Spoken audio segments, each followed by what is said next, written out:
राजकोट किल्ल्यावर ह्या राज्य सरकार महायुतीच्या सरकारमध्ये 100 दिवसामध्ये एक प्लॅन तयार करण्यात आला।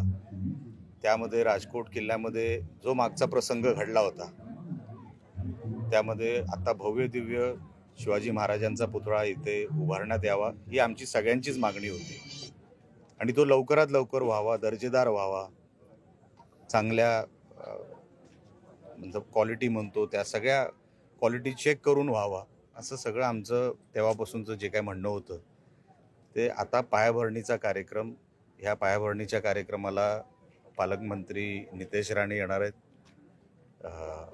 विधिवत जी काही पूजा होईल त्यानंतर पायाभरणीला सुरुवात होईल आणि मला असं वाटतं महिन्याभरामध्ये आपण हा पुतळा इकडे उभारणार आहोत। सगळं काय त्या क्लिपिंगमध्ये आहे, कोण करणार आहे, कुठल्या क्वालिटीचं मटेरियल वापरलं जाणार आहे आणि सगळे डिटेल जे काय आहेत पुतळ्यासंबंधात ते सगळे आपल्याला त्या क्लिपिंगमध्ये आपल्याला दिसतील। मूर्तिकार कोण, कुठलं मटेरियल वगैरे सगळं, म्हणून एक भव्य दिव्य इकडे वास्तू उभी राहावी महाराजांची, एवढी आमच्या सगळी शिवप्रेमींची आमची सगळ्यांची इच्छा आहे। आणि अख्ख्या महाराष्ट्राला जो मागचा प्रसंग घडला तो डोक्यातून काढून टाकण्यासाठी एक चांगली आणि एक भव्य दिव्य वास्तू इथे आम्ही उभी करणार।